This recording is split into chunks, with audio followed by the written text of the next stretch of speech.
scène en direct.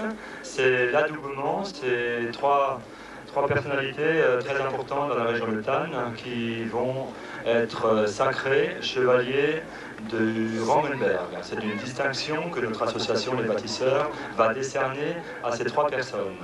Mais pour les découvrir, je donne la parole au comte Thibaut. Le comte Thibaut qui, à la fin du XIIIe siècle, était le châtelain, comte de Ferrette, qui a le plus résidé, qui habitait le plus souvent au château de Thann.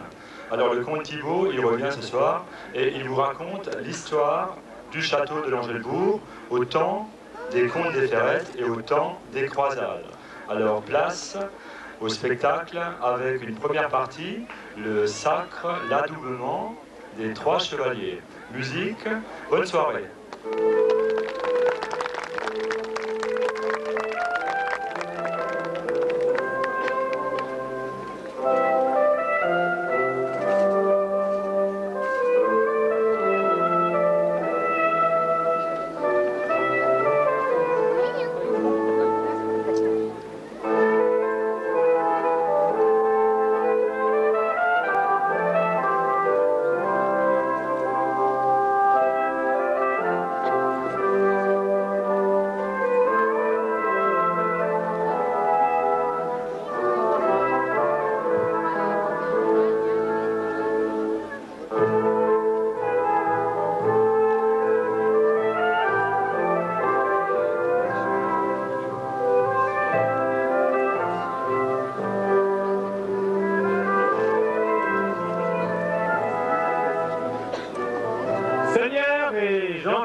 Sont venus si nombreux ce soir, ici au château de Langelbourg, dans la haute cour, où les attendent le maître des lieux, le comte de Ferrette, et trois écuyers de grand mérite, forts, beaux, généreux, les sieurs Léonard Rumbrecht, Eugène Schnebelen et Bernard Schoffit. Ils seront dans un instant faits chevaliers.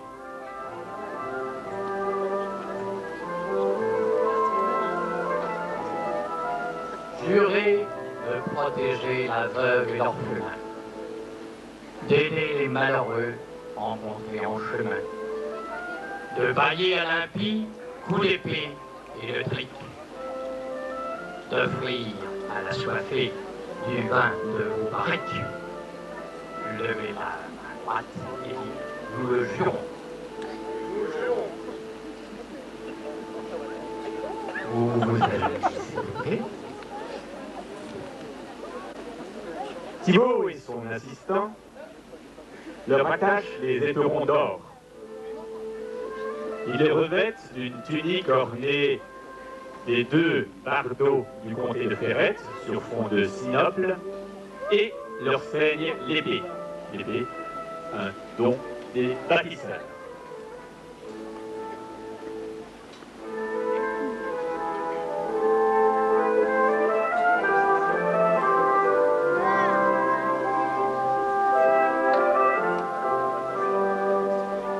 À présent, le comte Thibaut frappe les trois écuyers rudement au cou.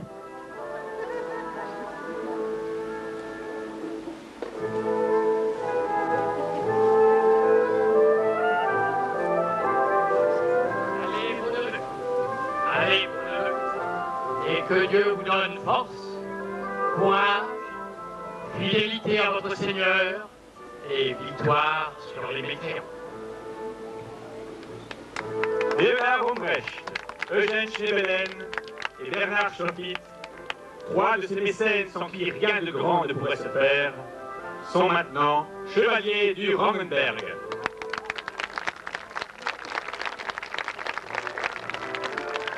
Ils regagnent leur place sous les vivas de la foule en délire, qui les envie un peu, et surtout les admire. Les admire de posséder un titre d'une telle hauteur qu'avec un soin jaloux octroient les bâtisseurs.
Honneur à toi, Sire Thibault.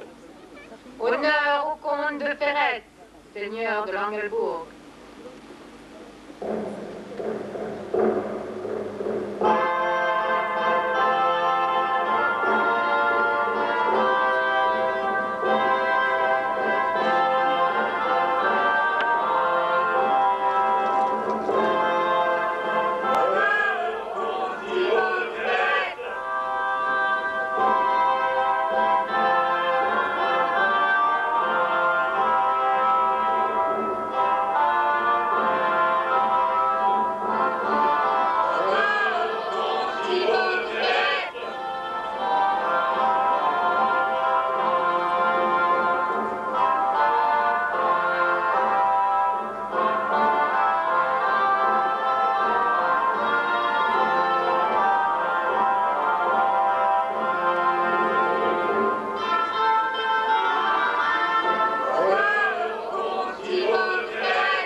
Approchez-vous, nobles dames et gentils sires.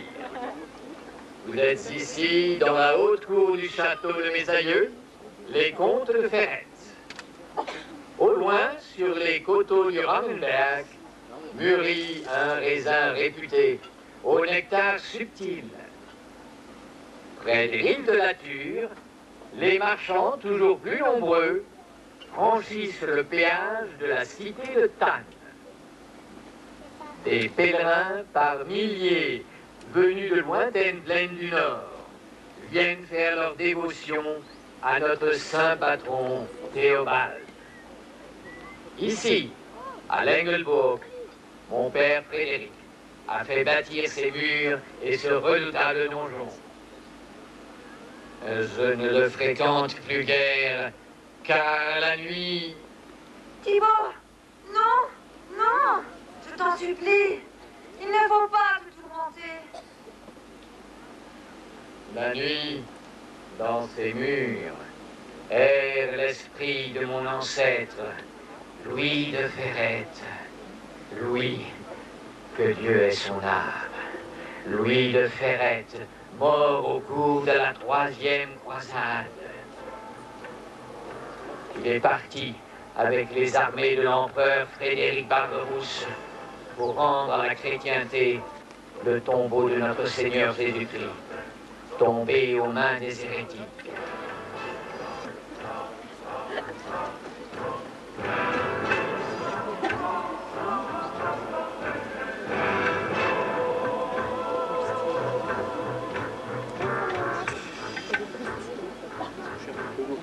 En cette nuit de la Saint-Amel, Louis, mon aïeul, revient. Il revient, comme tous les ans, dans ce château. Voyez-le!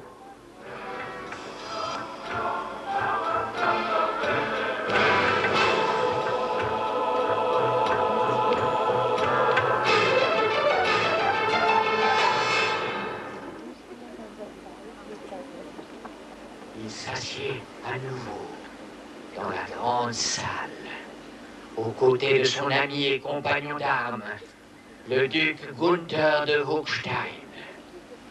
Lui et Gunther vont festoyer une dernière fois avant leur départ pour la croisade. Cette croisade dont ils ne reviendront pas vivants. Soyez les bienvenus à ma table, nobles dames et gentils sires. Passé la 60e année, il est grand temps que je sauve mon âme. Duc Gunther, demain, nous porterons ensemble la croix pour la plus extraordinaire reconquête qui ait jamais été lancée contre l'hérétique. Louis de Ferrette, mon fidèle ami, je partage avec toi cette gloire d'aller délivrer Jérusalem. Cette croisade, la troisième, sera la plus considérable. Nous ne pouvons manquer de l'emporter. Déjà, aux armées de notre maître, Sa Majesté impériale Frédéric Ier, se joignent celles du roi de France, Philippe Auguste, et celles du roi d'Angleterre, Richard. On dit de lui qu'il a le courage et la force d'un lion. Duc Gunther, mon ami, et vous, messieurs chevaliers qui nous accompagnez, réjouissez-vous à la pensée du long chemin semé d'embûches et d'aventures. Réjouissez-vous des grands coups qu'il vous faudra donner pour la gloire et avec l'aide de Dieu. Tournez-vous à présent vers le messager de l'empereur.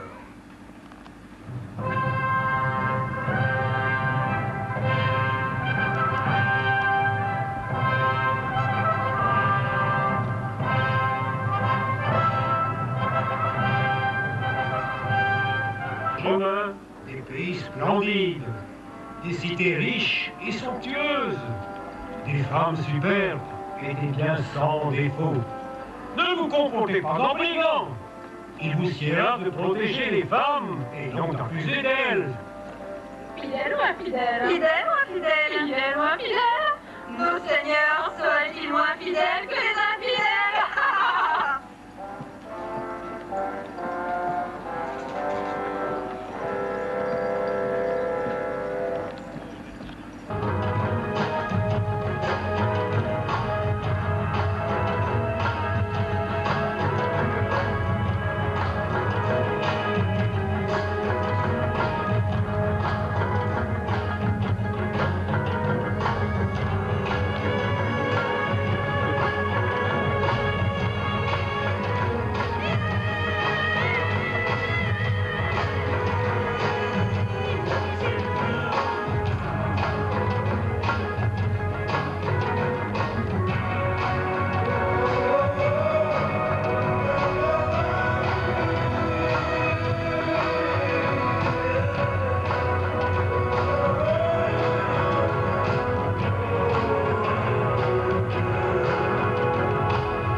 jardin, palais comme il n'en existe nulle part dans la chrétienté.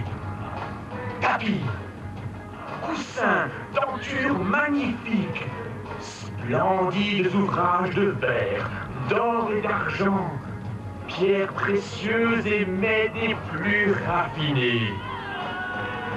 Les infidèles connaissent d'étranges secrets en médecine et en astrologie.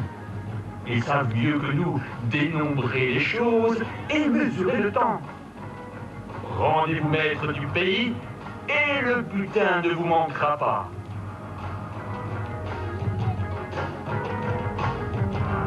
Il est temps à présent que l'on fasse mander Othon, mon bailli.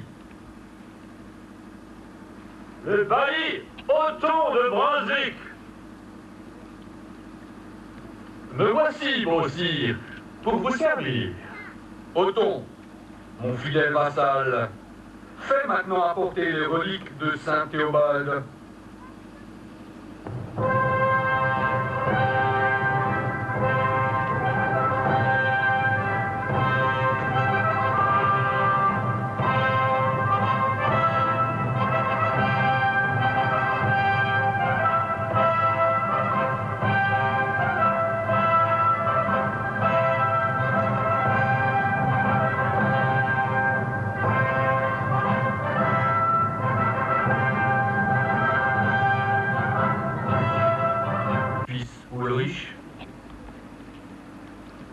Certes, et plus que jamais. Et toi, Louis Ferrette, es-tu toujours décidé à marier ton fils Ulrich? Le voici. À ma fille Emmeline. Oui, si Dieu le veut. Scellons ensemble, par serment, l'union que nous avons en vue pour nos deux enfants, Ulrich et Emmeline.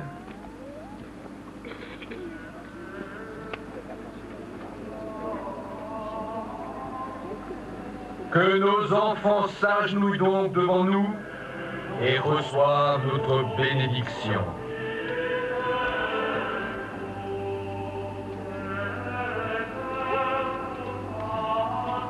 Emmeline et Ulrich, que Dieu vous ait en sa sainte garde.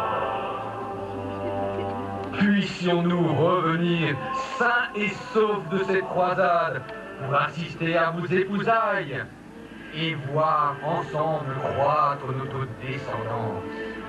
Mais si Dieu nous retient trop longtemps en terre sainte, ou s'il lui plaît de nous rappeler en sa gloire, plutôt que de nous laisser revenir sur nos terres d'Alsace, nous jurons devant vous tous, seigneurs et barons ici rassemblés, que nos enfants s'épouseront dès qu'Ulrich, mon fils, aura été adoubé et sera en état de défendre nos terres. Nous le jurons par les reliques de Saint Théobald.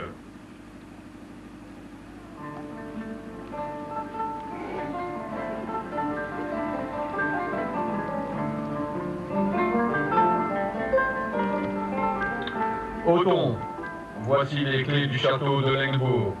Tu seras représentant et tuteur de mon fils Ulrich de Ferrette. Tu lui apprendras le maniement des armes et dès qu'il aura atteint sa majorité, il sera adoubé. Tu prépareras ensuite les noces de nos enfants. Bien ça, Ulrich.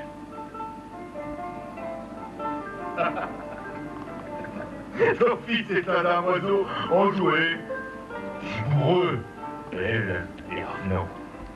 Il se tient aussi droit sur un cheval que s'il était planté. Ce n'est pas tout, Seigneur Duc.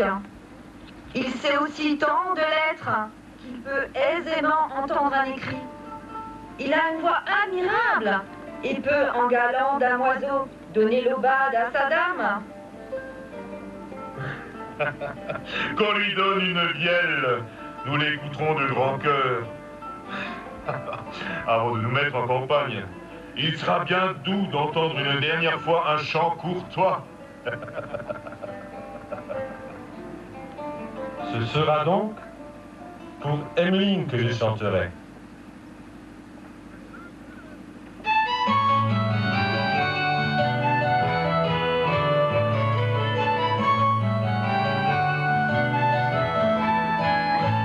Une tombelle légère, j'en peux plus, celle pareille, et au bout du sentier, je l'aperçois sourire, en miel fidèle, et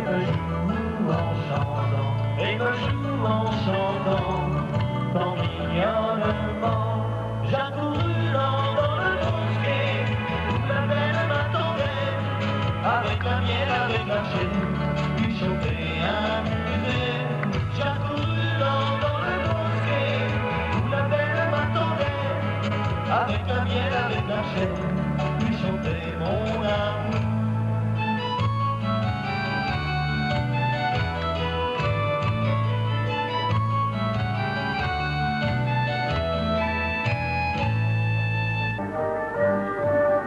Ramière, cuvée 1285. Vin de grande classe, au palais, a gardé sa saveur et a conservé toutes les caractéristiques de qualité.